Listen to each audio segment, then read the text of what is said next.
Hello Makale, welcome back. So we were discussing the chapter molecular basis of inheritance. നമ്മൾ last class എവിടെയാണ് നിർത്തിയത്? നമുക്കിനി RNA world ആണ് എടുക്കാനുള്ളത് അല്ലേ? റൈറ്റ്. സോ RNA വേൾഡ്, ഇനി അങ്ങോട്ട് RNAൻ്റെ ഒരു കളിയാണ്. RNAൻ്റെ മഹാത്മ്യം ഇങ്ങനെ പറഞ്ഞുകൊണ്ടിരിക്കണം. സോ നിങ്ങൾക്കറിയോ RNA ആണോ DNA ആണോ ആദ്യം ഉണ്ടായത്? കോഴിയാണോ കോഴിമുട്ടയാണോ ആദ്യം ഉണ്ടായിരുന്നുള്ള ചോദ്യം നിങ്ങളൊക്കെ അറ്റ്ലീസ്റ്റ് വൺസ് എങ്കിലും നിങ്ങളുടെ ലൈഫ് ടൈമിൽ കേട്ടിട്ടുണ്ടാവും. നിങ്ങൾക്ക് അതിന് ആൻസർ ചെയ്യാൻ പറ്റിയിട്ടുണ്ടോ? ഇവല്യൂഷനൊക്കെ പഠിച്ച ആൾക്കാർക്ക് പെട്ടെന്ന് ആൻസർ ചെയ്യാൻ പറ്റും. അതിനൊരു ആൻസർ ഉണ്ട് ഇല്ലേ? അതിനൊരു പെർഫെക്റ്റ് ആൻസർ ഉണ്ട്. ഓഫ്കോഴ്സ് കോഴിയാണ് ആദ്യം ഉണ്ടായത്. ഓക്കെ, അതെന്താന്നുള്ളതൊക്കെ നമുക്ക് ഡീറ്റെയിൽഡ് വീഡിയോ ഒക്കെ പിന്നെ നോക്കാം. ഇവിടെ RNA ആണോ DNA ആണോ ആദ്യം ഉണ്ടായത്? DNA നിന്നുമാണ് RNA റെപ്ലിക്കേഷൻ വഴി അല്ലെങ്കിൽ ട്രാൻസ്ക്രിപ്ഷൻ വഴിയൊക്കെ DNA നിന്നാണ് RNA ഉണ്ടാവുന്നത്. ട്രാൻസ്ക്രിപ്ഷൻ വഴിയാണ് RNA ഉണ്ടാവുന്നത്. ആൻഡ് RNA ഒരു സ്ട്രാൻഡ് ആണ്, അതിൽ നിന്നും മറ്റൊരു സ്ട്രാൻഡ് കൂടി അപ്പുറത്തുണ്ടായാൽ അത് DNA ആയി. ഓക്കെ, സോ DNA ആണോ RNA ആണോ ആദ്യം ഉണ്ടായത്? നോ ഡൗട്ട്ലി, വിത്തൗട്ട് എനി ഡൗട്ട് നമുക്ക് എന്ത് പറയാൻ പറ്റും? RNA ആണ് ആദ്യം ഉണ്ടായത്. ഓക്കെ, RNA ആണ് ആദ്യം ഉണ്ടായത്. RNA ആയിരുന്നു ആദ്യത്തെ ജനറ്റിക് മെറ്റീരിയൽ ആയിട്ട് ആക്ട് ചെയ്തിരുന്നത്. അതിന് ഉള്ള ഏറ്റവും വലിയൊരു എവിഡൻസ് എന്താണെന്നറിയോ? നമ്മളെ ബോഡിയിൽ ഒരുപാട് പ്രവർത്തനങ്ങൾ, പ്രോട്ടീൻ സിന്തസിസും ഒക്കെ നടക്കണമെങ്കിൽ ഒരുപാട് ബയോകെമിക്കൽ റിയാക്ഷൻ ഒക്കെ മീഡിയേറ്റ് ചെയ്യുന്നത് ആരാണ്? RNA ആണ്. ഇവൻ കുറെ കാറ്റലിസ്റ്റ് ആയിട്ട് ആക്ട് ചെയ്യുന്നുണ്ട്, എൻസൈം ആയിട്ട് ആക്ട് ചെയ്യുന്നുണ്ട്. RNA is even act as an enzyme. Okay, അപ്പൊ RNA ജനറ്റിക് മെറ്റീരിയൽ ആയിരുന്നു. പിന്നീട് അതിനൊരു ജനറ്റിക് മെറ്റീരിയൽ ആവാനുള്ള ഒരു ക്വാളിറ്റി വേണമെങ്കിൽ അതിന്റെ സ്റ്റെബിലിറ്റി, നല്ലൊരു സ്റ്റെബിലിറ്റി വേണം, അതിന് ഇൻഫോർമേഷനെ സ്റ്റോർ ചെയ്യാൻ പറ്റണം. സോ അത് വെച്ച് നോക്കുമ്പോൾ ഒരു ബെറ്റർ വൺ വേണം, സ്റ്റെബിലിറ്റി കൂടുതലുള്ള ഒരു ബെറ്റർ വൺ വേണമായിരുന്നു. അങ്ങനെ ആണ് നമ്മളെ DNA ഇവോൾവ് ആയിട്ട് വന്നിട്ടുള്ളത്. RNA was the first genetic material. RNA used to act as a genetic material as well as catalyst. But RNA being a catalyst was reactive and hence unstable. Catalyst ആയതുകൊണ്ട് തന്നെ നല്ല reactive ആയിട്ടുള്ള ആൾക്കാരല്ലേ catalyst ആയിട്ട് act ചെയ്യുക. അതുകൊണ്ട് തന്നെ അവര് അൺസ്റ്റേബിൾ ആയിരുന്നു. Therefore DNA has evolved from RNA. Evolution വഴിയാണ് വന്നത്, കാലങ്ങൾക്ക് ശേഷമാണ്, with chemical modifications that make it more stable. DNA being double stranded and having complementary strand further resist changes by evolution or evolving a process of repair. അതായത് DNA-ക്ക് 2 strand ഉള്ളത് കൊണ്ട് തന്നെ further evolution ഒന്നും അതിന് വേണ്ട ആവശ്യമില്ല. കാരണം എന്താ, നല്ല സ്റ്റെബിലിറ്റിയാണ് DNA-ക്ക് ഉള്ളത്. സോ DNA ഇനി ഫർദർ ഇവോൾവ് ആവാൻ ചാൻസ് കുറവാണ്. പക്ഷെ RNA-യിൽ നിന്നും ഇവല്യൂഷൻ വഴിയാണ് DNA ഉണ്ടായിട്ടുള്ളത്. ഓക്കെ, ഇനി അങ്ങോട്ട് സോ എങ്ങനെയാണ് RNA വേൾഡ് എന്നുള്ളത് അതൊരു ഹൈപ്പോത്തസിസ് ആണ്. സോ RNA ആണ് ആദ്യം ഉണ്ടായത് എന്നുള്ളതാണ്. അത് നിങ്ങൾ ഇവല്യൂഷൻ പഠിക്കുമ്പോഴും പഠിക്കുന്നുണ്ടാവും. ആദ്യത്തെ ന്യൂക്ലിക് ആസിഡ് മോളിക്യൂൾസ് ഒക്കെ ഇങ്ങനെ ഉണ്ടായി എന്നുള്ളതൊക്കെ. അപ്പൊ നമുക്കൊന്ന് ലോജിക്ക് വെച്ച് ആലോചിച്ചാൽ കിട്ടാവുന്നതാണ്. പിന്നീട് ബെറ്റർ വൺ സർവൈവ്. അപ്പൊ DNA ആണ് നമ്മളെ ജനറ്റിക് മെറ്റീരിയൽ, കൂടുതൽ പ്രയോറിറ്റി DNA-ക്ക് വന്നു, നല്ല സ്റ്റെബിലിറ്റി ഒക്കെ ഉള്ള ഒരാൾ വന്നതുകൊണ്ട്. സോ ഇനി നമുക്ക് പഠിക്കാനുള്ള വളരെ ഇമ്പോർട്ടൻ്റ് ആയിട്ടുള്ള ഒരു പ്രോസസ്സാണ് നമുക്കിവിടെ നമ്മൾ central dogma in molecular biology ഇല്ലേ? നമ്മൾ ആദ്യത്തെ ക്ലാസ്സിൽ പറഞ്ഞത് ഓർക്കുന്നുണ്ടോ? ആദ്യം റെപ്ലിക്കേഷൻ, പിന്നെ DNA-യിൽ നിന്നും RNA, ദാറ്റ് ഇസ് ട്രാൻസ്ക്രിപ്ഷൻ. RNA-യിൽ നിന്നും പ്രോട്ടീൻ, ദാറ്റ് ഇസ് ട്രാൻസ്ലേഷൻ. ഓർക്കുന്നുണ്ടോ? സോ അതിൽ നിന്നും ട്രാൻസ്ക്രിപ്ഷൻ ആണ് ആദ്യം എടുത്ത്, ട്രാൻസ്ക്രിപ്ഷന് മുന്നേ റെപ്ലിക്കേഷൻ ഇല്ലേ? DNA വീണ്ടും DNA തന്നെ, റെപ്ലിക്കേഷൻ. സോ ഈ ഒരു റെപ്ലിക്കേഷൻ ആണ് നമ്മൾ ഇനി പഠിക്കാൻ പോകുന്നത്. Very important, very very important. Okay, അപ്പൊ റെപ്ലിക്കേഷൻ എന്താന്ന് നോക്കിയാലോ നമുക്ക്. ആദ്യമായിട്ട് നമ്മൾ ആരായിരുന്നു നമ്മളെ ഡബിൾ ഹെലിക്സ് സ്ട്രക്ചർ പറഞ്ഞിട്ടുള്ളത്, പ്രപ്പോസ് ചെയ്തത് നമ്മളെ വാട്സൺ ആൻഡ് ക്രിക്ക്. ഓക്കെ, ആ ഡബിൾ ഹെലിക്സ് സ്ട്രക്ചർ നിങ്ങളെ മനസ്സിലുണ്ടല്ലോ. ഇനി ഇത് വായിക്കുക. It is not escaped our notice that our notice ആരോ പറയുന്നതാണ്, our notice that the specific pairing we have postulated. ആരാണ്? Nothing but Watson and Crick പറഞ്ഞിട്ടുള്ള ഒരു സ്റ്റേറ്റ്മെന്റ് ആണ് ഇത്. ഓക്കെ, അവർ പറഞ്ഞിട്ടുള്ള ഒരു ഡബിൾ ഹെലിക്സ് സ്ട്രക്ചർ ഇല്ലേ, അതിലെ ഒരു ബേസ് പെയർസ് ഉള്ള രണ്ട് സ്ട്രാൻഡ് ഇല്ലേ, സോ അതില് അവർ സജസ്റ്റ് ചെയ്തിട്ടുള്ള ആ ഒരു ആ ഒരു ഡബിൾ ഹെലിക്സ് സ്ട്രക്ചർ പ്രപ്പോസ് ചെയ്ത സമയത്ത് തന്നെ അവർ പെട്ടെന്ന് തന്നെ പിന്നീട് സജസ്റ്റ് ചെയ്തിട്ടുള്ള ഒരു മെത്തേഡ് ഓഫ് റിപ്ലിക്കേഷൻ ആണ് ഇത്. So immediately suggest A possible coping mechanism for the genetic material. ഈ ജനറ്റിക് മെറ്റീരിയലിൽ ഒരു കോപ്പിംഗ് മെക്കാനിസം ഉണ്ടെന്ന് കൂടി അവർ പെട്ടെന്ന് തന്നെ സജസ്റ്റ് ചെയ്തിട്ടുണ്ട്. സോ ഇതിന്റെ ഒരു മീനിങ് ആയിട്ട് നമുക്ക് ഇതാ ഡീറ്റെയിൽ ആയിട്ട് കൂടെ കൊടുത്തിട്ടുണ്ട്. The scheme suggested that the 2 strands would separate and act as a template. ഇതും നമ്മൾ ആദ്യത്തെ ക്ലാസ്സിൽ പറഞ്ഞിട്ടുള്ളത്. It's an important term. Okay, അതായത് DNA നിന്ന് അതിന്റെ കോപ്പി ഉണ്ടാക്കുമ്പോൾ അത് ഏതാണോ അതിന്റെ പാരന്റ് സ്ട്രാൻഡായിട്ട് ആക്ട് ചെയ്യുന്നത് അതാണ് അതിന്റെ template. Okay, so template for the synthesis of new complementary strand. Complementary DNA-ന്റെ 2 സ്ട്രാൻഡ്സും കോംപ്ലിമെന്ററി ടു ഈച്ച് അതർ ആണെന്ന് നമുക്കറിയാം. സോ ഒരു DNA-ന്റെ കോപ്പി അപ്പുറത്ത് അതിന്റെ ഡോട്ടർ സ്ട്രാൻഡ് ഉണ്ടാക്കുമ്പോൾ definitely that will be complementary to the parental strand. So the parental strand we can call it as a template strand and the newly synthesized strand is the complementary strand. Okay, daughter strand ആയിരിക്കും അതിന്റെ complementary. So അത് ഉണ്ടാക്കണമെങ്കിൽ ഈ 2 സ്ട്രാൻഡും already ഉള്ള DNA-യുടെ 2 strand ഉണ്ടല്ലോ അത് separate ചെയ്യണം. എന്നിട്ട് ഈ സെപ്പറേറ്റ് ചെയ്ത് നിൽക്കുന്ന ഓരോ സ്ട്രാൻഡും ഉണ്ടല്ലോ അവര് ടെംപ്ലേറ്റ് ആയിട്ട് ആക്ട് ചെയ്തിട്ട് അവർക്ക് കോംപ്ലിമെന്ററി സ്ട്രാൻഡ് ഉണ്ടാക്കും. ഇതാണ് അവർ പ്രപ്പോസ് ചെയ്തിട്ടുള്ളത്. നമ്മുടെ ടെക്സ്റ്റിലൊരു ചിത്രം ഉണ്ടല്ലോ. After the completion of replication, അതിനെയാണ് റെപ്ലിക്കേഷൻ എന്ന് പറയുന്നത്. Each DNA molecule would have 1 parental and 1 newly synthesized strand. അതായത് റെപ്ലിക്കേഷൻ കംപ്ലീറ്റ് ആയി കഴിയുമ്പോൾ ഒരു പാരന്റൽ സ്ട്രാൻഡും ഉണ്ടാവും, ഒരു ന്യൂലി സിന്തസൈസ്ഡ് സ്ട്രാൻഡും ഉണ്ടാവും. And the scheme was termed as semi conservative DNA. അതിനെയാണ് സെമി കൺസർവേറ്റീവ് DNA എന്ന് പറയുന്നത്. ഓക്കെ, നമുക്ക് നോക്കാം.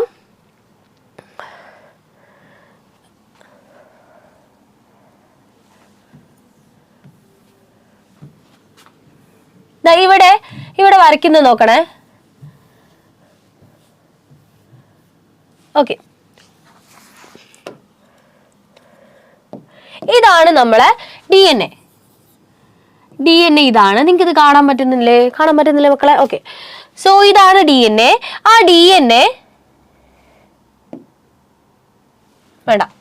DNA സെപ്പറേറ്റ് ആയിട്ട് ഇതിന്റെ സ്ട്രാൻഡ്സ് സെപ്പറേറ്റ് ആയിട്ടോ, DNA-ന്റെ 2 സ്ട്രാൻഡ്സ് സെപ്പറേറ്റ് ആയി.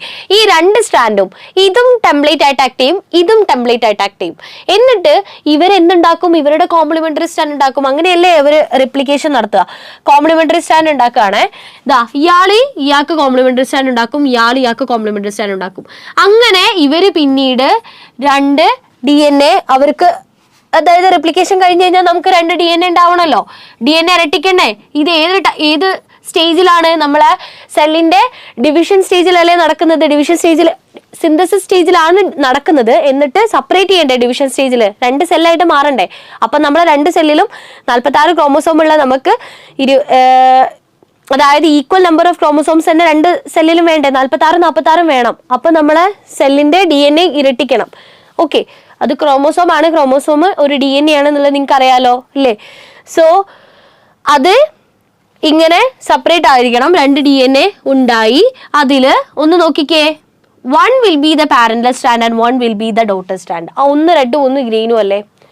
ഓക്കെ, അതാണ് ഇപ്പൊ പറഞ്ഞത്.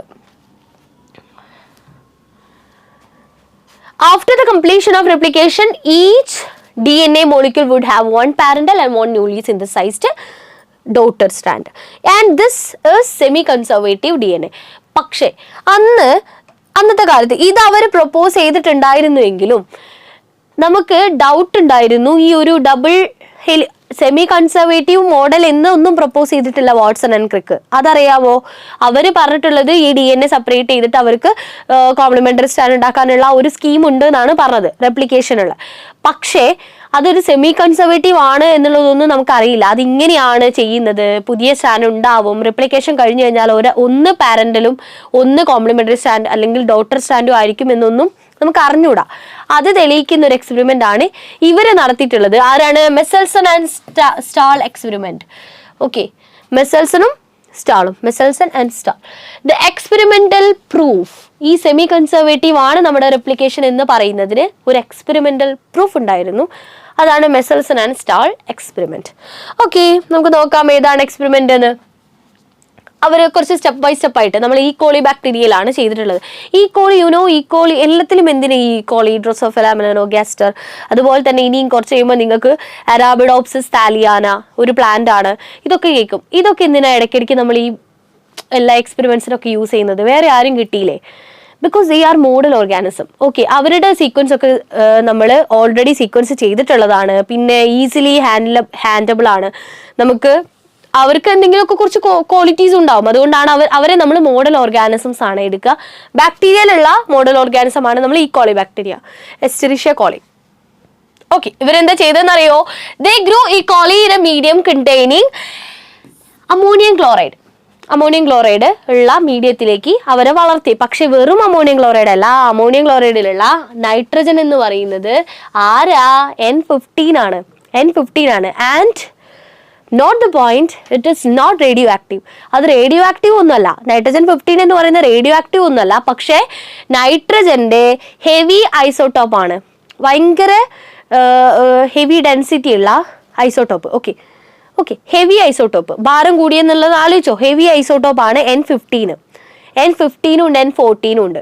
N14 എന്ന് പറയുന്നത് ലൈറ്റ് ആണ്, വെയിറ്റ് കുറഞ്ഞതാണ്. N15 എന്ന് പറയുന്നത് ഹെവി ആണ്, വെയിറ്റ് കൂടുതലാണ്. അങ്ങനെ ആലോചിച്ച് വെച്ചോട്ടോ. സോ അമോണിയം ക്ലോറൈഡ് ഉള്ള മീഡിയത്തിൽ ഈ കോളീനെ വളർത്തി കഴിഞ്ഞാൽ ഞാൻ പറഞ്ഞു നമ്മുടെ ചുറ്റുപാടും എന്താണോ ഉള്ളത് അതേ നമ്മൾ ഉള്ളോട്ടേക്ക് എടുക്കുള്ളൂ അല്ലേ? അപ്പോൾ ഈ കോളി എന്താ ഉള്ളോട്ടേക്ക് എടുക്കുക? N15 അല്ലേ നൈട്രജൻ എടുക്കുക, N15 ആണ് ഉള്ളോട്ടേക്ക് എടുക്കുക. അപ്പൊ ഈ കോളി ബാക്ടീരിയന്റെ ബോഡിയിൽ മുഴുവൻ നൈട്രജന്, വെറും നൈട്രജൻ അല്ല, N15 നൈട്രജൻ ആയിരിക്കും ഉണ്ടാവുക. നൈട്രജന്റെ ഹെവി ഐസോട്ടോപ്പ് ആയിരിക്കും അതിന്റെ ബോഡിയിൽ മുഴുവനായിട്ട് ഉണ്ടാവുക. So the only nitrogen surface for many generation. Source nitrogen source അത് മാത്രമാണ് ഈ ബാക്ടീരിയക്കുള്ള നൈട്രജൻ സോഴ്സ് എന്ന് പറയുന്നത്, N15. And the result was N15 was incorporated into the newly synthesized DNA. സ്വാഭാവികമായിട്ടും ബാക്ടീരിയ ഡിവൈഡ് ചെയ്യുമ്പം അതിന് പുതിയതായിട്ട് DNA ഉണ്ടാക്കണമെങ്കിൽ അതിൻ്റെ സറൗണ്ടിങ്സിൽ നിന്നും അതിന് കുറച്ച് മോളിക്യൂൾസ് റിക്വയർമെന്റ്സ് എടുത്തേ പറ്റൂ. അപ്പൊ അതിന് ഏക സോഴ്സ് ചെയ്ത N15. സോ DNA ഉണ്ടാക്കാനുള്ള നൈട്രജൻ ആവശ്യമായിട്ടുള്ളത് എടുക്കുമ്പോൾ എങ്ങനെയാ? N15 ആണ് ഉള്ളോട്ടേക്ക് വരുന്നത്. So this heavy DNA molecule could be distinguished from the normal DNA by centrifugation in a caesium chloride. Okay, so caesium chloride centrifugation എന്ന് പറയുന്ന വേർഡ് നിങ്ങൾ ഓർത്ത് വെക്കണം. സീഷ്യം ക്ലോറൈഡ് സെൻട്രിഫിക്കേഷൻ വഴിയാണ് ഇവരെ സെപ്പറേറ്റ് ചെയ്യുന്നത്. ഓക്കെ, ആൻഡ് അല്ലെങ്കിൽ density gradient caesium chloride സെൻട്രിഫിക്കേഷൻ, density gradient, അതായത് ഈ സെൻട്രിഫിക്കേഷൻ എന്താണ്? ഡെൻസിറ്റിക്ക് അനുസരിച്ചാണ്, ഹെവി ഡെൻസിറ്റി, ലൈറ്റ് ഡെൻസിറ്റി, അങ്ങനെയാണ് അതിന്റെ പാർട്ടിക്കിൾസിനെ സെപ്പറേറ്റ് ചെയ്യുക. Okay, N15 is not a radioactive isotope. അപ്പോൾ അതൊന്ന് ആലോചിച്ച് വെക്കണം കേട്ടോ. It is not a radioactive isotope. ടെക്സ്റ്റിൽ എടുത്ത് പറയുന്നുണ്ട് it is a heavy isotope, not radioactivity. Radioactivity ആയിട്ടൊരു ബന്ധവുമില്ല, ഹെവിനെസ്, ലൈറ്റ്നെസ്, അത്ര മാത്രം. സോ എന്താ ചെയ്തത്? ഈ കോളി ബാക്ടീരിയനെ കുറേ ജനറേഷനിൽ എന്താണ് ഒരു മീഡിയത്തിൽ വളർത്തി. N15 ഉള്ള അമോണിയം ക്ലോറൈഡ് ഉള്ള മീഡിയത്തിലാണ് വളർത്തിയത്. N15 മാത്രമാണ് അതിൻ്റെ ഒരു നൈട്രജൻ സോഴ്സ് എന്ന് പറയുന്നത്. അപ്പം പുതിയതായിട്ട് ഉണ്ടാക്കുന്ന DNA മുഴുവൻ N15 കയറിയിട്ടുണ്ടാവും. എല്ലാ DNA N15 കയറിയിട്ടുണ്ടാവും. ഓക്കെ, എന്നിട്ട് ഇവരെന്ത് ചെയ്തു എന്നറിയോ? Then they transferred the cells into a medium with normal ammonium chloride. അതായത് normal N14, normal nitrogen N14, light weight ഉള്ള ആൾക്കാർ N14 ഉള്ള അതിലേക്ക് ഈ ബാക്ടീരിയനെ എടുത്ത് മാറ്റി. ഒന്ന് ആലോചിച്ച് നോക്കണം, നേരത്തെ N15 ഇട്ട് വെച്ച ആ സാധനത്തെ തന്നെയാണ് ഇതിലേക്ക് എടുത്തിടുന്നത്. ഓക്കെ, അപ്പോൾ അതിൽ പുതിയതായിട്ട് ഉണ്ടാക്കുന്ന DNA പിന്നെ എന്ത് വരും? N14 വരും. ഇതാണ് ആ എക്സ്പെരിമെന്റ്. ഓക്കെ, ഇനി ഞാൻ നിങ്ങൾക്ക് വേറൊരു കാര്യം പറഞ്ഞുതരാം. നമുക്കുള്ള ഡൗട്ട് എന്തായിരുന്നു എന്നറിയോ? DNA നമുക്കറിയാം DNA ഇങ്ങനെയാണ്, ഡബിൾ സ്റ്റാൻഡേർഡ് ആണ് എന്നറിയാം. പക്ഷെ അവർ റിപ്ലിക്കേറ്റ് ചെയ്യുമ്പോൾ പുതിയ സ്റ്റാൻഡ് ഉണ്ടാവുമ്പോൾ ആ DNA സെമി കൺസർവേറ്റീവ് ആണെന്നൊന്ന് അറിഞ്ഞുകൂടാ, കണ്ടുപിടിക്കണം. അത് വേണമെങ്കിൽ ഇങ്ങനെയുള്ള ഒരു DNA നിന്നും പുതിയ DNA ഇങ്ങനെ വേണമെങ്കിൽ ഉണ്ടാവായിരുന്നു, ഇല്ലേ? ഈ DNA കോപ്പി അടിച്ചിട്ട് മറ്റൊരു DNA ഉണ്ടായി, ഇങ്ങനെ വേണമെങ്കിൽ ഉണ്ടാവാം. അല്ലെങ്കിൽ എന്ത് ചെയ്യാം? ഈ DNA സ്ട്രാൻഡിന്റെ ഒരു സ്റ്റാൻഡ് സെപ്പറേറ്റ് ചെയ്തിട്ട് നമ്മളിപ്പോൾ പഠിച്ച പോലെ ഇങ്ങനെ അടുത്ത കോപ്പി ഇങ്ങനെ ഉണ്ടാവാം. അങ്ങനെയാകുമ്പോൾ തൊട്ടടുത്തതും ഈ സ്റ്റാൻഡ് സെപ്പറേറ്റ് ചെയ്തല്ലോ. അപ്പൊ ഇങ്ങനെ ഉണ്ടാവാം. അല്ലെങ്കിൽ എങ്ങനെയാ പോസിബിൾ ആയിരുന്നു? ഇത് ഒന്നാമത്തെ പോസിബിലിറ്റി, ഇത് രണ്ടാമത്തെ പോസിബിലിറ്റി, മൂന്നാമതൊരു പോസിബിലിറ്റി കൂടി ഉണ്ട്. വേണമെങ്കിൽ ഇവർക്ക് അവിടെയും ഇവിടെയൊക്കെ മുറിഞ്ഞിട്ട് ഒരു DNA ഉണ്ടാവുമായിരുന്നു. അതായത് ഇതിനെ ഡിസ്ട്രക്റ്റീവ് മോഡൽ എന്നാണ് പറയാം. അതൊന്നും നിങ്ങൾ പഠിക്കണ്ട, ഞാൻ ഇങ്ങനെ പറഞ്ഞു തരികയാണ്. ഓക്കെ, ഇങ്ങനെ വേണമെങ്കിലും ഉണ്ടായിരുന്നു, ഇങ്ങനെ ഏത് മോഡൽ വേണമെങ്കിലും ആവായിരുന്നു. പക്ഷെ നമുക്ക് കണ്ടുപിടിക്കണം ഏതാണ് എന്നുള്ളത്. അതിന് വേണ്ടിയിട്ടാണ് ആക്ച്വലി മെസൽസൺ ആൻഡ് സ്റ്റാർ എക്സ്പെരിമെന്റ് ഉള്ളത്.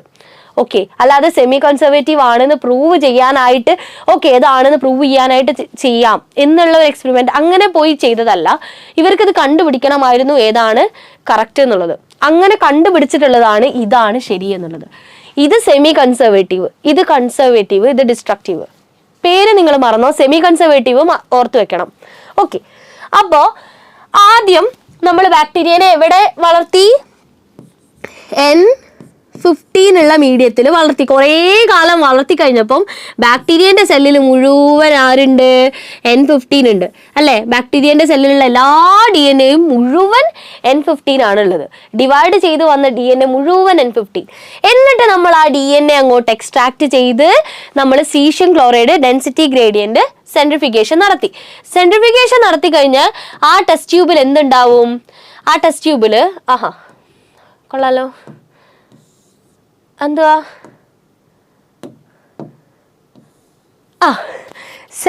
Test ട്യൂബില് density കൂടുതലാണല്ലോ. അപ്പൊ എവിടെയാ സെഡിമെന്റേഷൻ നടക്കാന്നറിയോ? ഏറ്റവും താഴെ ഇവിടെ ഉണ്ടാവും ഒരു ബാൻഡ്. നമുക്ക് ഇവിടെ ഒരു ബാൻഡ് കാണാൻ പറ്റും. ഈ ഒരു ബാൻഡ് മാത്രമേ ഉള്ളൂ. ടെസ്റ്റ് ട്യൂബ് ആണ്. ഇനി അടുത്തത്, ഇത് ആദ്യത്തെ ജനറേഷൻ. ഇനി ഈ ഈക്കോളി ബാക്ടീരിയ ഡിവൈഡ് ചെയ്ത് മറ്റൊരു ഡോട്ടർ ബാക്ടീരിയ ആയിട്ട് മാറാൻ വേണ്ടിയിട്ട് 20 മിനിറ്റ് ആണ് അതിന്റെ ടൈം എന്ന് പറയുന്നത്. ഓക്കെ, അപ്പൊ 20 മിനിറ്റ് കഴിഞ്ഞപ്പോൾ നമ്മൾ രണ്ടാമത് 20 മിനിറ്റ്, അത് അടുത്ത സ്റ്റേജ് ആണ്. ഇവരെ എന്ത് ചെയ്തു എന്നറിയോ? നമ്മൾ N14ലേക്ക് ഇട്ടു. N14ലേക്ക് ഇടണ്ടേ? N14ലേക്ക് ഇട്ടു. N15 നിന്നും N14ലേക്ക് ഇട്ടു കേട്ടോ. N14 ഉള്ള മീഡിയത്തിലേക്ക് ഇവരെ എടുത്തിട്ടപ്പോൾ ഇവരുടെ ഈ റിപ്ലിക്കേഷൻ നടക്കണ്ടേ? അപ്പൊ സ്റ്റാൻഡ് സെപ്പറേറ്റ് ചെയ്തിട്ട് ഇതെന്താന്നുള്ളത് ഞാൻ വരയ്ക്കുന്നില്ല. ഇവര് കണ്ടത് എന്താണെന്നറിയോ? ഈ വരയ്ക്കാന്നുള്ളത് നമുക്ക് അറിയുന്നതുകൊണ്ടല്ലേ നമ്മൾ വരയ്ക്കുന്നത്. ശരിക്കും അവർ എന്തായിരിക്കും കണ്ടിട്ടുണ്ടാവുക? അവർ ഇത് എടുത്തിട്ടിട്ട് കുറച്ച് കഴിഞ്ഞപ്പോൾ അതിന്റെ എക്സ്ട്രാക്ഷൻ നടത്തി സെൻട്രിഫിക്കേഷൻ നടത്തി നോക്കിയപ്പം സർപ്രൈസിംഗ്ലി എന്ത് കിട്ടിയെന്നറിയോ മക്കളെ? 2 ബാൻഡ് കിട്ടി. അല്ല, 2 ബാൻഡല്ല, ഒരു മീഡിയം ബാൻഡ് കിട്ടി. എവിടെയെന്നറിയോ? നമുക്ക് ഏത് കളർ എടുക്കാം? ഒരു കാപ്പി കളർ എടുക്കാം. മീഡിയം ബാൻഡ് കിട്ടി. മുകളിലും അല്ല നടുക്കും അല്ലാത്തൊരു ബാൻഡ് കിട്ടി. താഴെയല്ല മുകളിലും അല്ല താഴെ അല്ലാത്തൊരു ബാൻഡ് കിട്ടിയതാ. നേരത്തെ ഏറ്റവും താഴെയായിരുന്നു, ഇത് നടുക്കൊരു ബാൻഡ് കിട്ടി. ഓക്കെ, അപ്പോ ഇതെന്തായിരിക്കും എന്നറിയോ? ഈ നടുക്ക് വരാൻ കാരണം ഡെൻസിറ്റി കൂടുതലും അല്ല, എന്നാൽ ഒട്ടും കുറവും അല്ല, മീഡിയം ബാൻഡ്. അതെന്താ സംഭവിച്ചെന്നറിയോ? ഈ DNA-ക്ക് ഇവരിങ്ങനെ സെപ്പറേറ്റ് ചെയ്തിട്ട് ലൈറ്റ് സ്റ്റാൻഡ് N14 ഉള്ള DNA ഇനി നമുക്ക് പോസിബിലിറ്റി ഉള്ളൂ. കാരണം എന്താ? ഇവിടെയുള്ള ഏക സോഴ്സ് ഏതാ? N14 ആണ്. ഈ മീഡിയത്തിൽ N14 മാത്രമേ ഉള്ളൂ. ഈ മീഡിയത്തിൽ N15 മാത്രം ഉള്ളത് കൊണ്ടാണ് ഇവർ ഫുൾ ഇതായത്. ഇവരെ എടുത്ത് ഇതിലേക്ക് ഇട്ടപ്പം N14 മാത്രമേ ഇനി ഇങ്ങോട്ട് കയറാൻ പറ്റുള്ളൂ. നമുക്ക് റിപ്ലിക്കേഷൻ ചെയ്യണ്ടേ? അപ്പം അടുത്ത DNA ഇങ്ങനെ ഉണ്ടായി. ഓക്കെ, ഇത് 20 മിനിറ്റ് കഴിഞ്ഞിട്ട് എടുത്തതാണ് നമ്മൾ N14ലേക്ക് ഇട്ടപ്പോൾ. ഇനി അത് മീഡിയം സൈസ് അല്ലേ? കാരണം എന്താ? മീഡിയം എന്താ? പകുതിയാണ്. ഹെവി ഐസോട്ടോപ്പും ലൈറ്റ് ഐസോട്ടോപ്പും ഉള്ളത് പകുതിയാണ്. അപ്പൊ ഡെൻസിറ്റി മീഡിയത്തിലാണ് നിൽക്കുക. അടുത്തത് പിന്നെയും N14ലേക്ക് തന്നെ ഇട്ടു. N14 തന്നെയാണ്. അതായത് നമ്മൾ അവിടെ നിന്ന് ഇങ്ങോട്ട് എടുക്കുന്ന ടൈമാണ് പറയാം. ഒരു 40 മിനിറ്റ് കഴിഞ്ഞപ്പോ എന്തായി എന്നറിയോ? ഇവര് വീണ്ടും സെപ്പറേറ്റ് ചെയ്തു. എന്നിട്ട് ഇയാളും സെപ്പറേറ്റ് ചെയ്തു. ഈ വെള്ളയില്ലേ, വെള്ളയും സെപ്പറേറ്റ് ചെയ്തു. വെള്ളക്ക് വെള്ള തന്നെ ഉണ്ടാവാനുള്ളൂ അല്ലേ? ആണ്. ഇവർക്കും വെള്ള മാത്രല്ലേ ഉള്ളൂ. മീഡിയത്തിൽ ആരാ ഉള്ളത്? നമ്മളെ N14 മാത്രമേ ഉള്ളൂ മീഡിയത്തിൽ. സോ ഇവിടെ എത്ര ബാൻഡ് ഉണ്ടാവും? ഒന്ന് ആലോചിച്ച് നോക്കിക്കേ. ഇവിടെ എത്ര ബാൻഡ് ഉണ്ടാവും നമുക്ക്? ഇതാണെങ്കിൽ 50-50 വരുന്ന ഒരു ബാൻഡ് ഉണ്ടാവും. ഇതാണെങ്കിലോ മോളില് അല്ലേ? Very good. ഇവിടെ മോളില് ഒരു ലൈറ്റ് ബാൻഡും ഉണ്ടാവും, പിന്നെ ഒരു മീഡിയം ബാൻഡും ഉണ്ടാവും. പിന്നെ ഒരു മീഡിയം ബാൻഡും ഉണ്ടാവും. ഓക്കെ, ഇതാണ് ആ എക്സ്പെരിമെന്റ്. ഓക്കെ, അങ്ങനെ കണ്ടെത്തി അത് ഏതാണ്, സെമി കൺസർവേറ്റീവ് ആണെന്ന്. ഇനി ഈ പറഞ്ഞത് എങ്ങനെയാ അവര് ഇതില് തെളിയിച്ചെന്നറിയോ? അതായത് ഇതാണ് എന്നുള്ളത് ഇങ്ങനെ ഈ വരയ്ക്കാൻ കാരണം എന്താ, വരയ്ക്കുന്നത് നമുക്ക് അറിയുന്നത് കൊണ്ടാണ് നമ്മൾ വരയ്ക്കുന്നത്. ഇത് മാത്രം നോക്കിയിട്ട് എങ്ങനെ കണ്ടുപിടിക്കാൻ പറ്റും? ഈ ഒരു റെഡ് പിന്നീട് അവർക്ക് മീഡിയം സ്റ്റാൻഡ് കിട്ടിയല്ലോ, അതായത് ഹെവി മാത്രം ഉള്ളതും അല്ല ലൈറ്റ് മാത്രം ഉള്ളതും അല്ല. അങ്ങനെയുള്ള ഒരു റിസൾട്ട് കിട്ടുമ്പം നമുക്ക് എന്തായാലും അറിയാം ഇങ്ങനെ ഒരു സംഭവം ആയിരിക്കില്ല. ഇങ്ങനെയാണെങ്കിൽ നമുക്ക് ഒരു ഹെവി ബാൻഡും ഉണ്ടാവുമായിരുന്നു, ഒരു ലൈറ്റ് ബാൻഡും ഉണ്ടാവുമായിരുന്നു. അപ്പോൾ definitely this is not the case. നമുക്ക് എന്തായാലും അത് തള്ളിക്കളയാം അല്ലേ, ഇതോ ആയിരിക്കും. ഇനി അടുത്ത ജനറേഷനിൽ 40 മിനിറ്റ് കഴിഞ്ഞിട്ട് നമ്മൾ എടുക്കുന്നതിൽ ഒരു മീഡിയം ബാൻഡും ഒരു ലൈറ്റ് ബാൻഡും ഉള്ളത്. അപ്പൊ എന്തായാലും ഇതായിരിക്കില്ലല്ലോ, ഇതാണെങ്കിൽ ഒരു മീഡിയം ബാൻഡ് മാത്രമേ ഉണ്ടാവുള്ളൂ. So this is not the case. Definitely this is the case. ഇങ്ങനെയാണ് കണ്ടുപിടിച്ചത്. ഇത് നിങ്ങൾ അധികം അവരുടെ തല ഉണ്ടാക്കണ്ട. ചില കുട്ടികൾക്ക് ഉണ്ടാവുമല്ലോ ചില ക്യൂരിയോസിറ്റി, അല്ല നമുക്ക് ഇതൊക്കെ അറിയുന്നത് കൊണ്ടാണ് നമ്മളിങ്ങനെ വരയ്ക്കുന്നത്, അവരെങ്ങനെ ഇത് വരച്ച് നോക്കിയിട്ടുണ്ടാവും എന്നുള്ളത് ഒന്ന് ആലോചിച്ച് നോക്കിയാൽ മതി. അവർക്ക് ആകെ കണ്ണുകൊണ്ട് കാണാൻ പറ്റുന്ന റിസൾട്ട് ഏതാ മക്കളെ? ഈ ഒരു ടെസ്റ്റ് ട്യൂബിലുള്ള ബാൻഡിന്റെ സൈസ്, ഒന്നെങ്കിൽ ബാൻഡിന്റെ പൊസിഷൻ, ഒന്നെങ്കിൽ അത് താഴെയായിരിക്കും, അല്ലെങ്കിൽ അത് മീഡിയം ആയിരിക്കും, അല്ലെങ്കിൽ അത് മുകളിലായിരിക്കും അല്ലേ. ഈ താഴെയാണെങ്കിൽ അത് എന്താണ്, N15 ഇട്ടിട്ടുള്ള ആ ഹെവി ഐസോട്ടോപ്പ് മാത്രമുള്ള DNA ഉള്ളപ്പോഴാണ്. അതിൻ്റെ കൂടെ ഒരു മീഡിയം കൂടി അല്ലെങ്കിൽ അത് മീഡിയം ആയിട്ടുണ്ടെങ്കിലോ N15 മാത്രമല്ല N14 മാത്രമല്ല, രണ്ടും കൂടി ഉള്ളതാണ്. ഓക്കെ, ഇനി N14 ഉണ്ടെങ്കിലോ, N14 കൂടി ഒരു ബാൻഡും കൂടി വന്നാലോ, അവിടെ നമുക്ക് മനസ്സിലാവും DNA സെമി കൺസർവേറ്റീവ് ആണ്. ഇങ്ങനെയാണ് അതിൻ്റെ ഒരു പ്രോസസ്സ് നടക്കുന്നത് എന്നുള്ളത്. കുറേ ട്രയൽ ആൻഡ് എറർ ഒക്കെ വഴിയായിട്ടിരിക്കും കണ്ടുപിടിച്ചിട്ടുണ്ടാവും കേട്ടോ. Okay, so thus the DNA that was extracted from the culture one generation after the transfer from N14 to N15 medium, that is after 20 minutes, ഈ കോളിക്ക് 20 മിനിറ്റ് വേണം അതിൻ്റെ സൈക്കിളിന്. അതിനെ നമ്മൾ ഹൈബ്രിഡ് അല്ലെങ്കിൽ ഇന്റർമീഡിയറ്റ് ഡെൻസിറ്റി എന്ന് പറഞ്ഞു. അതാണ് ഈ ഇന്റർമീഡിയറ്റ് ഡെൻസിറ്റി ഉള്ളത്, ഒരു ചുവപ്പ് ലൈനും ഒരു വെള്ള ലൈനും. Okay, DNA extracted from the culture after another generation, that is after 40 minutes, that is second generation, was composed of equal amounts of the hybrid DNA and light DNA. hybrid DNA യും light DNA ഉള്ള equal amounts ആയിരിക്കും. and very similar experiment involving the അത് നമുക്ക് അടുത്ത് നോക്കാം. ആ ഒരു image എവിടെ പോയി, നമ്മളെ നോക്കിക്കേ. ആഫ്റ്റർ 20 minutes ഇതാണ് നമുക്ക് കാണാൻ പറ്റിയത്. ആൻഡ് ആഫ്റ്റർ 40 minutes നമുക്ക് 2 ബാൻഡ് കിട്ടി അല്ലേ. ഒന്ന് ബോട്ടം ലൈൻ ആയിരിക്കും ആദ്യത്തെ ബാൻഡ്, ആദ്യത്തെ ബാൻഡ് ഹെവി ബാൻഡ് ആയിരുന്നു. ഏതാണ്, N15 മാത്രമുള്ളപ്പം. പിന്നെ N14 വന്നു, N15 വന്നു. നമ്മളത് N14 ഉള്ള മീഡിയത്തിലേക്ക് ട്രാൻസ്ഫർ ചെയ്തപ്പം. I hope you understand. ഇത് അധികം ബുദ്ധിമുട്ടൊന്നും ഇല്ലല്ലോ, നമുക്ക് ആ ചിത്രം കണ്ടാൽ തന്നെ മനസ്സിലാവും അല്ലേ. ഓക്കെ,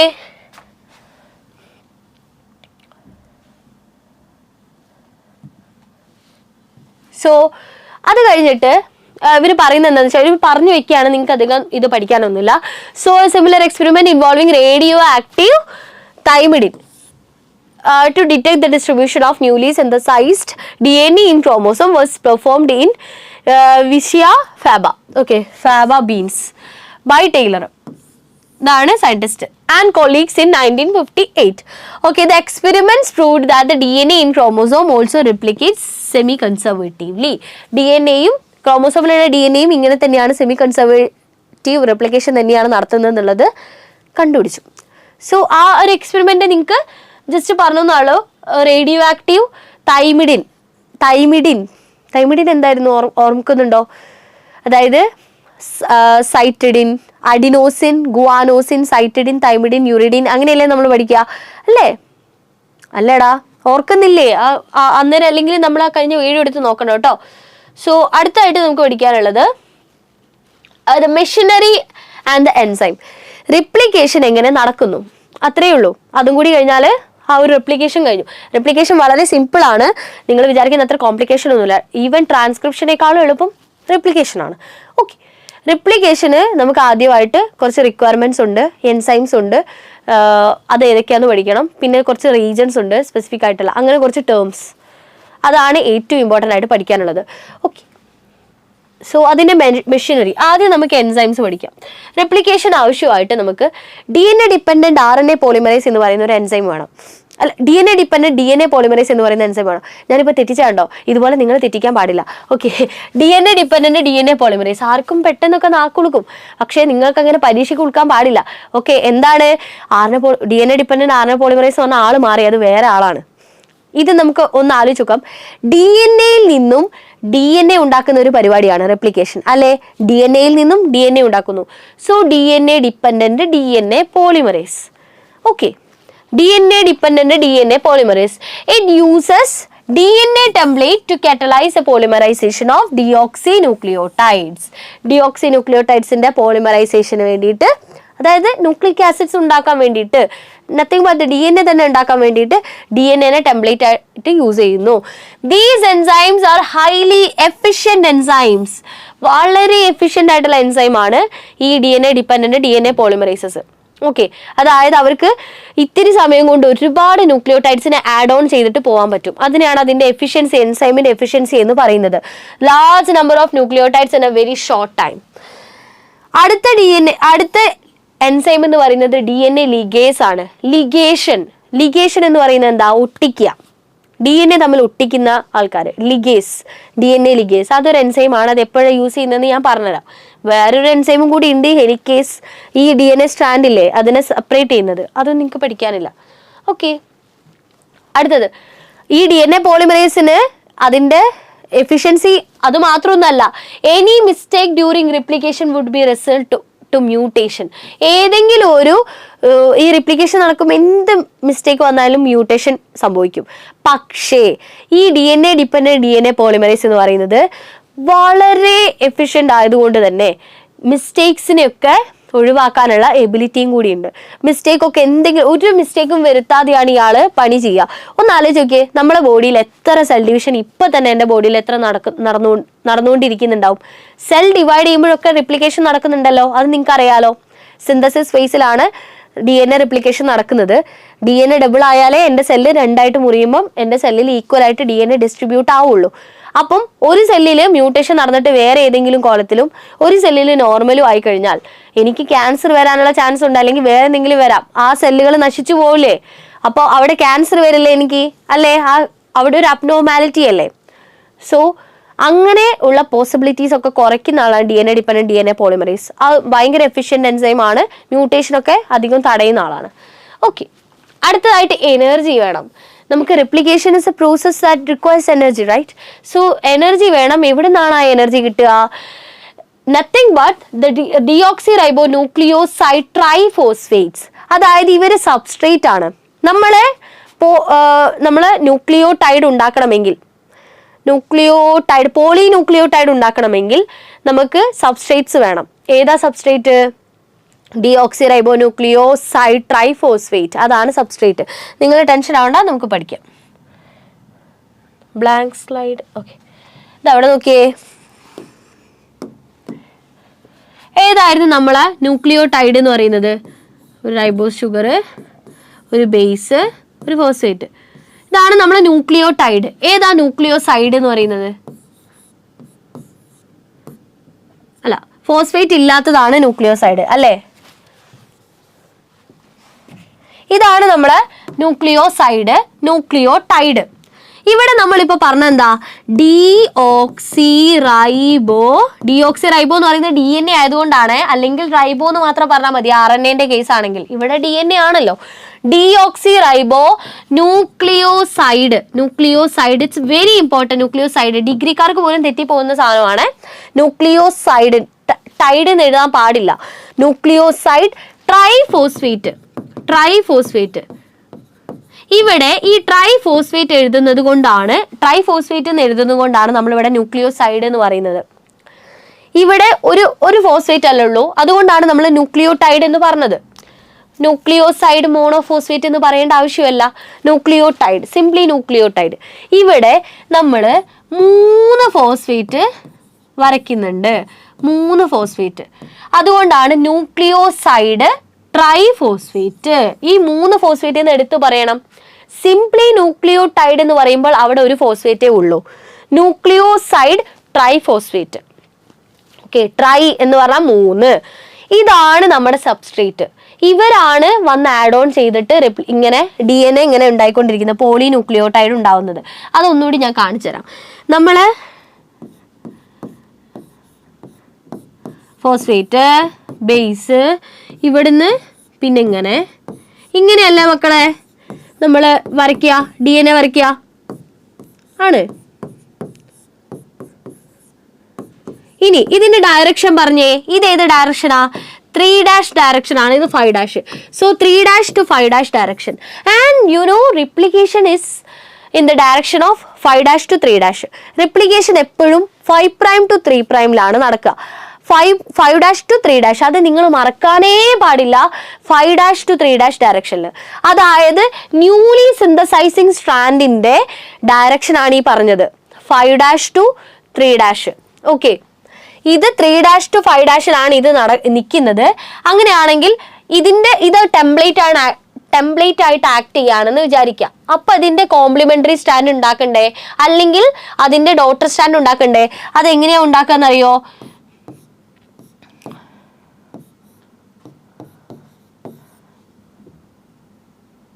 ഓക്കെ, പിന്നെ എങ്ങനെയായിരുന്നു?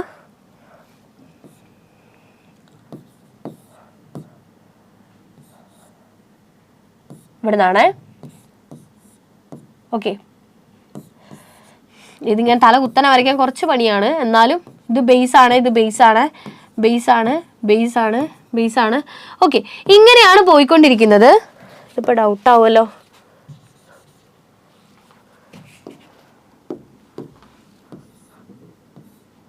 ഓക്കെ, എടാ സെറ്റ് അല്ലേ? നോക്കിയേ, ഇവിടെ 5' ആണ്, ഇവിടെ എന്തായാലും 3' ആയിരിക്കും വരിക അല്ലെ. ഇത് 3' അല്ലേ, ഇങ്ങനെ പോകണം. എനിക്ക് വരയ്ക്കാൻ വേണ്ടിയിട്ടാണ് വരച്ചത്. 5' to 3'ലാണ് നമ്മുടെ സിന്തസിസ് നടക്കുക. അതായത് ഇവിടേക്ക് ഒരാള് വരണം. ഇനി അടുത്ത ഇവിടെ അറ്റാച്ച് ചെയ്യണമെങ്കിൽ ഒരാളും കൂടി വരണ്ടേ. അത് ആരാന്നറിയോ? ഒരു ന്യൂക്ലിയോസൈഡ് ട്രൈഫോസ്ഫേറ്റ് ആയിരിക്കും വരിക. ഈ 3 ഫോസ്ഫേറ്റ് ആയിരിക്കും വരിക. ഈ 3 ഫോസ്ഫേറ്റ് ന്യൂക്ലിയോടൈഡ് ട്രൈഫോസ്ഫേറ്റ് വരും. എന്നിട്ട് ഈ 3 ഫോസ്ഫേറ്റിൽ നിന്നും 2 എണ്ണം കട്ടായി പോകും. 2 എണ്ണം കട്ടാവുമ്പോൾ എനർജി റിലീസ് ആവും. ആ എനർജിയാണ് റിപ്ലിക്കേഷന് യൂസ് ചെയ്യുക. ഒന്നുകൂടി ആലോചിച്ച് നോക്കുക, ഇവര് ഇങ്ങനെയാണ് വരിക. 3 ഫോസ്ഫേറ്റും കൊണ്ടാണ് വരിക ഓരോരുത്തരും. ഇയാളും വന്നത് 3 ഫോസ്ഫേറ്റും കൊണ്ടാണ്, ഇയാളും വന്നത് 3 ഫോസ്ഫേറ്റും കൊണ്ടാണ്. എന്നിട്ട് അറ്റാച്ച് ചെയ്യുന്ന സമയത്ത് 2 ആള് കട്ടായി പോകും. ആ എനർജി വെച്ചിട്ടാണ് ഇവര് ബാക്കി പ്രോസസ്സ് നടത്തുക. അപ്പം 2 ആള് കട്ടായി പോയി, ഒരു ഫോസ്ഫേറ്റ് മാത്രമേ ഉള്ളൂ ഇപ്പം. ഓക്കെ, അയ്യോ, ഇവിടെയാണ് ആ ബേസ് ഉള്ളത്, ഇവിടെയാണ് അറ്റാച്ച് ചെയ്തത്. സോ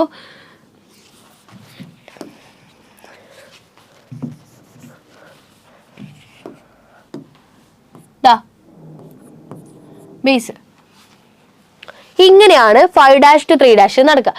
5' to 3' എന്ന് പറയുമ്പോൾ it is with respect to the daughter strand. Daughter സ്റ്റാൻഡിന്റെ ഡയറക്ഷൻ ആണ് പറഞ്ഞത്. ടെംപ്ലേറ്റിന്റെ 3' to 5'ലും ഡോട്ടർ സ്റ്റാൻഡ് അല്ലെങ്കിൽ ഉണ്ടാവുന്ന സ്റ്റാൻഡിന്റെ 5' to 3' ഡയറക്ഷനിലാണ് റെപ്ലിക്കേഷൻ നടക്കുന്നത്. സോ ന്യൂക്ലിയോടൈഡ് ട്രൈഫോസ്ഫേറ്റ് എന്നുള്ളത് നിങ്ങൾക്ക് ക്ലിയർ ആയി എന്ന് ഞാൻ വിചാരിക്കുന്നു. ക്ലിയർ ആയല്ലോ? ക്ലിയർ ആയില്ലേ? മാറിയിട്ടൊന്നുമില്ലല്ലോ, മാറിപ്പോയിട്ടൊന്നുമില്ലല്ലോ. So deoxyribonucleoside triphosphate serves dual purpose. ഒന്ന് അതിന്റെ സബ്സ്ട്രേറ്റ് ആയിട്ടും മറ്റേത് എനർജി സോഴ്സ് ആയിട്ടും. It is the only energy source. And this is similar to that of ATP, adenosine triphosphate. Adenosine triphosphate അതായത് അഡിനോസിൻ എന്താ? അഡനിൻ ഇല്ലേ, അഡനിൻ നൈട്രജൻ ബേസ്, അത് നമ്മളെ ന്യൂക്ലിയോസൈഡ് ആകുമ്പോഴല്ലേ അഡിനോസിൻ എന്ന് പറയാ, ന്യൂക്ലിയോസൈഡ്. അതിന്റെ കൂടെ 3 ഫോസ്ഫേറ്റ് നമ്മൾ പറഞ്ഞല്ലേ, അഡിനോസിൻ, ഗുവാനോസിൻ, സൈറ്റിഡിൻ, തൈമിഡിൻ, യൂറിഡിൻ എന്ന് പറഞ്ഞല്ലേ. ഇവര് ന്യൂക്ലിയോസൈഡ് ആക്ട് ചെയ്യുമ്പോൾ നമ്മൾ ഇങ്ങനെയാണ് പറയാ, അഡിനോസിൻ. അപ്പം ട്രൈഫോസ്ഫേറ്റ്, അഡിനോസിൻ ട്രൈഫോസ്ഫേറ്റ്, ഇവരാണല്ലേ യൂണിവേഴ്സൽ എനർജി കറൻസി എന്ന് പറയുന്നത്. സോ ഇതുപോലെ തന്നെയാണ് ഓരോ ഗുവാനോസിൻ മോണോഫോസ്ഫേറ്റ് ഉണ്ട്, ഗുവാനോസിൻ ട്രൈഫോസ്ഫേറ്റ് ഉണ്ട്, സൈറ്റിഡിൻ ട്രൈഫോസ്ഫേറ്റ് ഉണ്ട്. സോ അതുപോലെ ഓരോരോ ഡിയോക്സിറൈബോന്യൂക്ലിയോസൈഡ് ട്രൈഫോസ്ഫേറ്റ്സ്. ഇതിന് നമുക്ക് വേണമെങ്കിൽ അഡിനോസിൻ ട്രൈഫോസ്ഫേറ്റ് ഉണ്ട്, തൈമിഡിൻ ട്രൈഫോസ്ഫേറ്റ് ഉണ്ട്, ഗുവാനോസിൻ ട്രൈഫോസ്ഫേറ്റ് ഉണ്ട്. അങ്ങനെ ഓരോന്ന് പേരിട്ട് വിളിക്കാം നമുക്ക്. കോമൺലി നമ്മൾ വിളിക്കും ഡിയോക്സിറൈബോന്യൂക്ലിയോസൈഡ് ട്രൈഫോസ്ഫേറ്റ്സ്. കൺഫ്യൂഷൻ ആയില്ലല്ലോ അല്ലേ? Okay, they provide energy for the polymerization reaction. Replication ഒക്കെ ഇനി replication എല്ലായിടത്തും അങ്ങോട്ട് ചറപറ നടക്കൊന്നുമില്ല. So it occurs at specific locations and the locations are called replication, origin of replication or replication fork. So the replication occurs within a small opening of the DNA helix referred to as replication fork. അവിടെ ഒരു fork പോലെയുള്ള ഒരു structure വരും. Replication ഇങ്ങനെ DNA തുറന്നു വരുമല്ലോ, ആ തുറന്നു വരുന്ന ആ ഒരു പോർഷനാണ് റെപ്ലിക്കേഷൻ ഫോർക്ക് എന്ന് പറയാം. ഈ തുറന്നു വരുന്ന ആ ഒരു പോർഷൻ അവിടെ റെപ്ലിക്കേഷൻ ഒറിജിൻ എന്ന് പറയുന്ന ഒരു ലൊക്കേഷൻ ഉണ്ടാവും. അവിടെയാണ് റെപ്ലിക്കേഷൻ ഫോർക്ക് ഉണ്ടാവുക.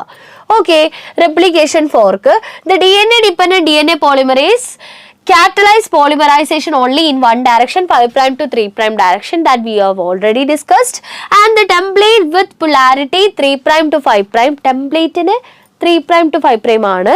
The replication is continuous while the other is discontinuous. അതെന്താ നമുക്ക് നോക്കാം.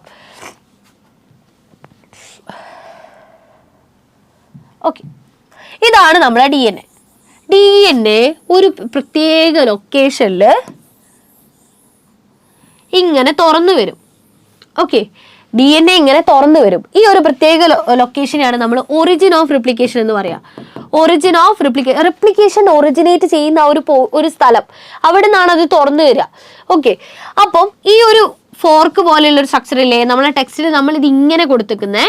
ഓക്കെ, സോ ആ ഒരു ഫോർക്ക് പോലെയുള്ള ഈ ഒരു പോർഷൻ ഇല്ലേ അതിനെയാണ് നമ്മൾ റെപ്ലിക്കേഷൻ ഫോർക്ക് എന്ന് പറയാം. റെപ്ലിക്കേഷൻ ഫോർക്ക് ഒന്ന് ആലോചിച്ച് നോക്കിക്കേ, ഇതൊരു ടെംപ്ലേറ്റ് സ്റ്റാൻഡ് ആണ്, ഇതും ഒരു ടെംപ്ലേറ്റ് സ്റ്റാൻഡ് ആണ് അല്ലേ? രണ്ടുപേരും ടെംപ്ലേറ്റ് ആണ്. രണ്ടുപേരും ഇനി അവിടുന്ന് അങ്ങോട്ട് ഇവരുടെ കോംപ്ലിമെന്ററി സ്റ്റാൻഡ് ആയിട്ടുള്ള ഡോട്ടർ സ്റ്റാൻഡിനെ ഉണ്ടാക്കും. സോ ഇത് ടെംപ്ലേറ്റ് ആണ്, ഇതും ടെംപ്ലേറ്റ് ആണ്. ഈ ടെംപ്ലേറ്റിൽ ഒരാൾ കണ്ടിന്യൂസ് ആയിട്ടും ഒരാൾ ഡിസ്കണ്ടിന്യൂസും ആയിട്ടുമാണ് ഉണ്ടാക്കുക. DNA പോളിമറേസ് ഇല്ലേ, എൻസൈം വന്ന് അറ്റാച്ച് ചെയ്യുന്നു, എന്നിട്ട് അവരിങ്ങനെ സ്റ്റാൻഡ് ഉണ്ടാക്കിക്കൊണ്ട് പോകുന്നു. അപ്പോൾ ഒരാള്, അതായത് ഒരു സൈഡിൽ റെപ്ലിക്കേഷൻ ഫോർക്കിന്റെ ഒരു സൈഡിൽ കണ്ടിന്യൂസും ഒരു സൈഡിൽ ഡിസ്കണ്ടിന്യൂസും ആണ്. ഏത് സൈഡിലാ കണ്ടിന്യൂസ്? 5' to 3' direction, 3' to 5'. അവിടെ നോക്കിക്കേ, നമ്മൾ ആ ഡയറക്ഷൻ പഠിച്ചില്ലേ?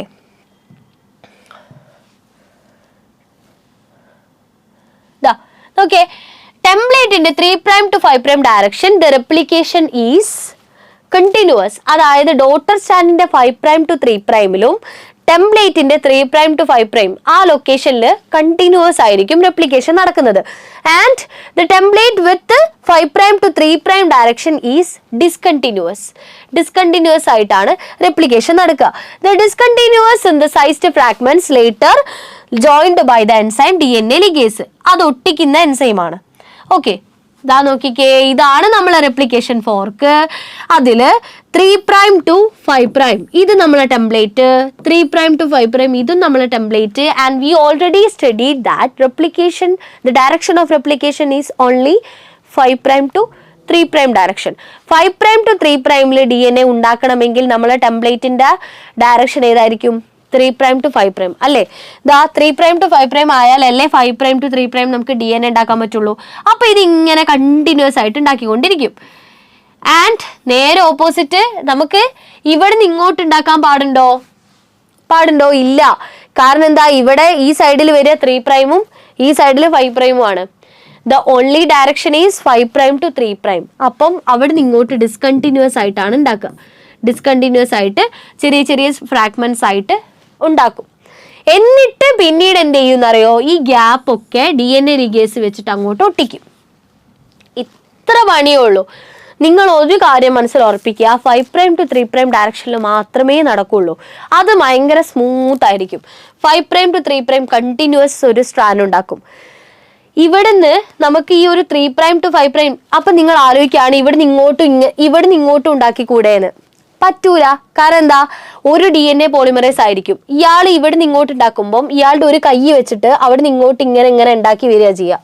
ഓക്കെ, അതിനൊരു ചിത്രം ഉണ്ടായിരുന്നല്ലോ, ഇല്ല, വിട്ടുപോയി. ഓക്കെ, അപ്പോ ഇതുണ്ടല്ലോ, ഇവിടെ ആയിരിക്കും നമ്മൾ DNA പോളിമറേസ് ഇങ്ങനെ കൈ വെച്ചിട്ട് ഇങ്ങനെ ഉണ്ടാക്കി വരിക ചെയ്യുക. ഇവിടുന്ന് ഉണ്ടാക്കും, ആദ്യം ഇവിടുന്ന് ഇങ്ങനെ ഉണ്ടാക്കും, പിന്നെ ഇവിടുന്ന് ഇങ്ങോട്ട് ഉണ്ടാക്കും, പിന്നെ ഇവിടുന്ന് ഉണ്ടാക്കും. ഞാൻ ചോദിക്കട്ടെ, അതെ, ഇതൊരു ഹയർ ലെവൽ ക്വസ്റ്റ്യൻ ആണ്. എന്നാലും നിങ്ങളോട് ചോദിക്കട്ടെ, ഇതിൽ ഏത് സ്റ്റാൻഡ് ആയിരിക്കും ആദ്യം ഉണ്ടാക്കിയിട്ടുണ്ടാവുക? ഇതായിരിക്കുന്നതാണ് അധികം ആൾക്കാരുടെ ആൻസർ വരിക. പക്ഷെ ഇതാണ് ആദ്യം ഉണ്ടാക്കിയ സ്റ്റാൻഡ്. അതെങ്ങനെയാണെന്നറിയോ? DNA പോളിമറേസ് അറ്റാച്ച് ചെയ്തിരിക്കുന്നത് ഇതാ ഇവിടെ ഉണ്ടാവും. DNA പോളിമറേസിന്റെ മെയിൻ ഭാഗം. എന്നിട്ട് ഇനി കൈ ഉണ്ടാവും ഇവിടെയും ഇവിടെയും. ഇയാൾ ഇങ്ങനെ ഉണ്ടാക്കി വരിക ചെയ്യുക. ഇവിടുന്ന് ഇതാ 5' to 3' ഇങ്ങനെ ഉണ്ടാക്കി വരികയാണ്. ഈ കൈ വെച്ചിട്ട് ഇവിടുന്ന് ഇത്തിരി ഉണ്ടാക്കും, 5' to 3', പിന്നെയും 5' to 3', പിന്നെയും 5' to 3'. ഇങ്ങനെയാണ് ഉണ്ടാക്കി പോവുക. ആദ്യം ഉണ്ടാക്കുന്നത്, രണ്ടാമത് ഉണ്ടാക്കുന്നത്, മൂന്നാമത് ഉണ്ടാക്കുന്നത്, ഇങ്ങനെ ഉണ്ടാക്കി പോവുക ചെയ്യുക. ഇപ്പൊ മനസ്സിലായോ ഇത് എന്തുകൊണ്ട് ഡിസ്കണ്ടിന്യൂസ് ആയി എന്നുള്ളത്? മനസ്സിലായോ? കാരണം എന്താ, ഇയാൾക്ക് ഇവിടുന്ന് ഇങ്ങനെ ഇങ്ങോട്ടും അവിടുന്ന് കൈ നീട്ടി പിടിച്ച് ഇങ്ങനെ ഇങ്ങോട്ടും ഉണ്ടാക്കാൻ പറ്റൂല. കാരണം ഒരു സൈഡില് ഇവിടുന്ന് ഇങ്ങനെ പോകുമ്പോൾ മറ്റേ സൈഡിൽ കൈ ഇങ്ങനെ പോകും. ആള് ഒരു ലിമിറ്റ് ഇല്ലേ, എങ്ങനെ പോകാൻ പറ്റുമോ? ഇല്ല. അപ്പൊ എന്ത് ചെയ്യും? ഞാൻ ഇങ്ങനെ പോകുമ്പോ ദാ ഇത്തിരി ഉണ്ടാക്കി. എൻ്റെ ഈ കൈയാണ് കണ്ടിന്യൂസ് സ്റ്റാൻഡ് ഉണ്ടാക്കുന്നത്. ഞാനാണ് DNA ഡിപ്പെൻഡന്റ് DNA പോളിമറേസ്. ഞാനിതാ ഇങ്ങനെ ഉണ്ടാക്കി വരികയാണ്. അപ്പൊ അതാ ഇവിടെ 5' to 3' അല്ലേ? 5' to 3', 5' to 3'. ഓക്കെ. സോ ഇങ്ങനെ ഉണ്ടാക്കുമ്പോൾ ഞാൻ കുറച്ച് ഇവിടെ നിന്ന് ഉണ്ടാക്കി. അപ്പം ഞാൻ മുകളിലോട്ട് പോവാണ്. പിന്നെയും കുറച്ച് ഇവിടെ ഉണ്ടാക്കി, പിന്നെ ഇവിടെ കുറച്ചുണ്ടാക്കി. എൻ്റെ ഈ കൈ ഇതിനനുസരിച്ച് മേലോട്ട് ഇങ്ങനെ പോവണ്ടേ? സോ അങ്ങനെയാണ് പോകുന്നത്. അപ്പൊ ഇവിടെ ഒരു ഡിസ്കണ്ടിന്യൂസ് സ്ട്രാൻഡ് ഉണ്ടായില്ലേ? എന്നിട്ട് ഈ ഗ്യാപ്പ് ആര് വന്ന് ഫില്ല് ചെയ്യുന്നറിയോ? നമ്മുടെ ലിഗേസ് എൻസൈം. ലിഗേസ് DNA തമ്മിൽ ഒട്ടിക്കുന്ന എൻസൈമാണ് ലിഗേസ്. നിങ്ങൾ 10ാം ക്ലാസ്സിൽ പഠിച്ചില്ലേ? DNA ligase, restriction endo nucleus എന്നൊക്കെ പറഞ്ഞിട്ട്. സോ ഇതാണ് നമ്മുടെ റെപ്ലിക്കേഷൻ. സിംപ്ലി വളരെ എളുപ്പമാണ് റെപ്ലിക്കേഷൻ. അധികം കോംപ്ലിക്കേഷൻ ഒന്നുമില്ല. ആദ്യം എനർജി സോഴ്സ് ഏതാന്നുള്ളതൊക്കെ പഠിക്കുക. പിന്നെ അതിന്റെ കാറ്റലിസ്റ്റ് ഏതാണ്, അതിന്റെ ഡയറക്ഷൻ ഏതാണ്, പിന്നെ continuous stand, discontinuous stand, template, non template. Okay. The DNA polymerases on their own cannot initiate the process of replication. ഈ DNA പോളിമറേസസിന്റെ ഒരു പ്രശ്നം എന്താണെന്ന് വെച്ചാൽ അവർക്ക് സ്വന്തമായിട്ട് റെപ്ലിക്കേഷനോ അങ്ങോട്ട് സ്വന്തമായിട്ട് ഇനിഷ്യേറ്റ് ചെയ്യാൻ പറ്റില്ല. Also the replication does not initiate randomly at any place in DNA. അങ്ങനെ DNA എവിടെയെങ്കിലും ഒന്നും പോയിട്ട് റെപ്ലിക്കേഷൻ ഉണ്ടാക്കാൻ പാടില്ല. അവിടെ ഒരു ഒറിജിൻ ഓഫ് റെപ്ലിക്കേഷൻ സൈറ്റ് ഉണ്ട്. There is a definite region in E. coli DNA. There is replication originates. Where the replication originates. E. coli DNA മാത്രമല്ല, ഇൻക്ലൂഡിങ് ഹ്യൂമൻ DNA വരെ അതുണ്ട്. So this region is origin of replication. Origin of replication. Okay. Replication of DNA takes place at S phase of the cell cycle and we know that. Synthesis ഫേസിലാണ് replication നടക്കുന്നത്. And origin of replication, ഈ origin of replication ഉള്ളത് കൊണ്ടാണ് നമ്മൾ DNA recombinant ടെക്നോളജിയിലൊക്കെ വെക്ടേഴ്സിനെ use ചെയ്യുന്നത്. കാരണം എന്താ, നമുക്ക് ചെറിയൊരു DNA ഒരു സ്ട്രാൻഡിനെ കൊണ്ടുപോകാനുണ്ട്. എന്നിട്ട് അവിടെ വെച്ച് അതിനെ റെപ്ലിക്കേറ്റ് ചെയ്യാൻ വേണം, കുറേ എണ്ണം ആക്കണം. അപ്പോൾ ആ ഒരു ചെറിയ സ്റ്റാൻഡിൽ ഒറിജിൻ ഓഫ് റെപ്ലിക്കേഷൻ ഇല്ലെങ്കിൽ ഒരിക്കലും അത് റെപ്ലിക്കേറ്റ് ചെയ്യില്ല. നമുക്ക് എന്ത് വേണം? റെപ്ലിക്കേറ്റ് ചെയ്യാൻ വേണ്ടിയിട്ട് അതൊരു വെക്ടറിന്റെ ഉള്ളിലേക്ക് കയറ്റും. മനസ്സിലായോ? സോ അതിനോണ്ടാണ് നമ്മൾ വെക്ടറിനൊക്കെ ഒറിജിൻ ഓഫ് റെപ്ലിക്കേഷൻ ഉള്ള വെക്ടേഴ്സിനെ എടുക്കുന്നത്. സോ അപ്പൊ അത്രയേ ഉള്ളൂ. ഇതും കൂടി ഒന്ന് ആലോചിച്ച് നോക്കിയാൽ DNA ഡിപ്പെൻഡന്റ് DNA പോളിമറേസിന് സ്വന്തമായിട്ട് റെപ്ലിക്കേഷൻ ഇനിഷ്യേറ്റ് ചെയ്യാനുള്ള കഴിവില്ല. ഇതൊക്കെ എന്താന്ന് വെച്ചാൽ ഈ നിങ്ങളുടെ ഭാവിയിലേക്കുള്ള ഓരോ ഹിൻസ് ആണ് നിങ്ങൾക്ക് തരുന്നത്. ഇത് വെച്ചിട്ട് തന്നെ നിങ്ങൾക്ക് ഒരുപാട് കാര്യങ്ങൾ പഠിക്കാനുണ്ട്. പക്ഷേ കുറച്ച് ഹിൻസ് നിങ്ങൾക്ക് ഇങ്ങനെ ഇട്ട് തരികയാണ്. ഇത് നിങ്ങളുടെ മെമ്മറിയിൽ ഫിക്സ്ഡ് ആയി കഴിഞ്ഞാൽ ഭാവിയിൽ ഇതിനെപ്പറ്റി എന്തെങ്കിലുമൊക്കെ പഠിക്കുമ്പോൾ നിങ്ങൾക്ക് പെട്ടെന്ന് കണക്ട് ചെയ്യാൻ പറ്റും. ഓ, ഞാനിത് അന്ന് പഠിച്ചതാണല്ലോ, ഇത് അന്ന് NCERT ടെസ്റ്റിൽ പറഞ്ഞതാണല്ലോ എന്ന്. C, this is A basic test. എല്ലാ കാര്യങ്ങളുടെയും ഹിൻസ് കൊടുത്തിട്ടുള്ള വളരെ ബ്രില്യൻറ്റ് ടെക്സ്റ്റാണ് നിങ്ങളുടെ NCERT ടെക്സ്റ്റ്. ഓക്കെ. സോ ഇത് തന്നെ ആയിരിക്കണം നിങ്ങളുടെ ബൈബിൾ, ഇത് തന്നെ ആയിരിക്കണം നിങ്ങളുടെ രാമായണം. സോ നിങ്ങൾ പഠിക്കുന്ന കുട്ടികൾക്ക് ഇതാണ് നിങ്ങളുടെ ഹോളി ബുക്ക്. സോ അത്രയേ ഉള്ളൂ അപ്പോൾ റെപ്ലിക്കേഷൻ എന്ന് പറയുന്നത്. ഇനി നമുക്ക് അടുത്തതായിട്ട് പഠിക്കാനുള്ളത് നമ്മുടെ ട്രാൻസ്ക്രിപ്ഷൻ ഒക്കെയാണ്. ട്രാൻസ്ക്രിപ്ഷൻ, ട്രാൻസ്ലേഷൻ, അതൊക്കെ നമുക്ക് അടുത്ത വീഡിയോയിൽ പഠിക്കാം. സോ ഫ്രണ്ട്സിനൊക്കെ അയച്ചു കൊടുക്കുക, മറക്കാതെ കാണുക, പഠിക്കുക. അടുത്ത വീഡിയോസിന് വെയിറ്റ് ചെയ്തിരിക്കുക. So by.